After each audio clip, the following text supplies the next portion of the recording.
నమస్తే, welcome to Volga news. నేను భానుశ్రీ. ప్రస్తుతం జరుగుతున్నటువంటి ఇష్యూస్ మీద మాట్లాడేందుకు, మనకి వివరాన్ని అందించేందుకు ప్రస్తుతం మనతో పాటు ఉన్నారు పొలిటీషియన్ అండ్ అడ్వకేట్ డాక్టర్ కర్ణం రాజేష్ కుమార్ గారు ఉన్నారు. ఒకసారి వారితో మాట్లాడి మరిన్ని విషయాలు తెలుసుకుందాం.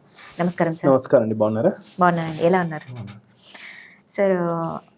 ఆర్జీవీ సంబంధించినటువంటి కేసు ఏదైతే ఉందో, అప్పుడు వ్యూహం సినిమా గురించి మనందరికి తెలుసు. దాంట్లో ఇష్యూలో భాగంగా కూడా గవర్నమెంట్కి ఒక 2 కోట్ల రూపాయలు ఇచ్చారన్నది కూడా ప్రాధాన్యమైనటువంటి చర్చ. దీనికి సంబంధించి మీరు ఏం చెప్తారు అసలు? ఇప్పుడు ఏదైనా సరే మామూలుగా ఇప్పుడు మనకు నిన్న పొలిటికల్ పార్టీలకు కూడా ఎంత డబ్బు వచ్చింది డొనేషన్స్ రూపంలో కూడా మనకు నిన్న స్టాటిస్టిక్స్ విడుదలయ్యాయి. ఫస్ట్ స్థానంలో భారతీయ జనతా పార్టీ ఉంటే, రెండో స్థానంలో భారతీయ రాష్ట్ర సమితి బీఆర్ఎస్ తెలంగాణ నుంచి ఒక ప్రాంతీయ పార్టీ ఉంది. దాదాపు భారతీయ జనతా పార్టీకి 2000 నుంచి 2500 కోట్ల మధ్యలో ఎగ్జాక్ట్ నెంబర్ వస్తే, భరాసాకి దాదాపు 500+. దాని తర్వాత నెక్స్ట్ కాంగ్రెస్ ఉంది, నేషనల్ పార్టీ కాంగ్రెస్ ఉంది. ఏంటంటే ఒక పొలిటికల్ పార్టీకి ఎప్పుడైనా డైరెక్ట్ ఫండ్స్ ఉంటాయి, ఇండైరెక్ట్ ఫండ్స్ ఉంటాయి. Got it. ఇప్పుడు ఆర్జీవీ వ్యూహం సినిమా పక్కకు పెట్టండి, కమింగ్ టు అల్లు అర్జున్ విషయం కూడా పక్కకు పెట్టండి. అల్లు అర్జున్ విషయంలో కూడా పక్కకు పెట్టండి. సిమిలర్ కైండ్ ఆఫ్ స్ట్రాటజీలో మీరు క్వశ్చన్ అడిగారు కాబట్టి నేను అవి ఎక్స్క్లూడ్ చేసి నేను జర్నలిస్ట్ గా చెప్తున్నా.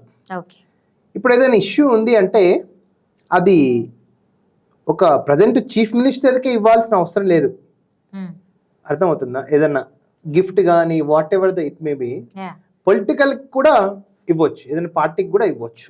సో అది వ్యూహన్ సినిమా కానివ్వండి, అల్లు అర్జున్లో పుష్ప దగ్గర ఉన్న సోఫా కానివ్వండి, అది ఒక పర్సన్కే పోవాలని రూల్ లేదు. ఆ పర్సన్ అసోసియేట్ ఉన్న ఆర్గనైజేషన్స్ కూడా వెళ్ళొచ్చు. కానీ దీన్ని ఉద్దేశించే సెంట్రల్ గవర్నమెంట్ ఒక స్కీమ్ తెచ్చింది, political bonds.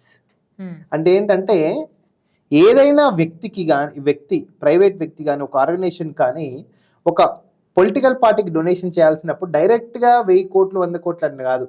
Election commission of India దగ్గర పొలిటికల్ బాండ్స్ ఉంటాయి, మీరు దాన్ని పర్చేజ్ చేసుకొని పార్టీకి ఇవ్వండి. అండ్ ఏంటంటే ఇక్కడ ఎలక్షన్ కమిషన్ ఆఫ్ ఇండియా కూడా ఎవడిస్తున్నానే తెలిసిపోతుంది కదా.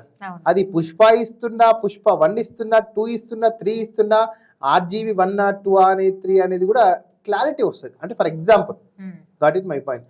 అందుకే ఈ సోఫాల్ ఎక్స్చేంజ్ అనేది పర్సనల్గా కాకుండా ఒక ఆర్గనైజేషన్కి కూడా ఉంటుందని ఇలాంటి సందర్భాలలో మనం అంటే ఏంటిది అజ్యూమ్ చేసుకో.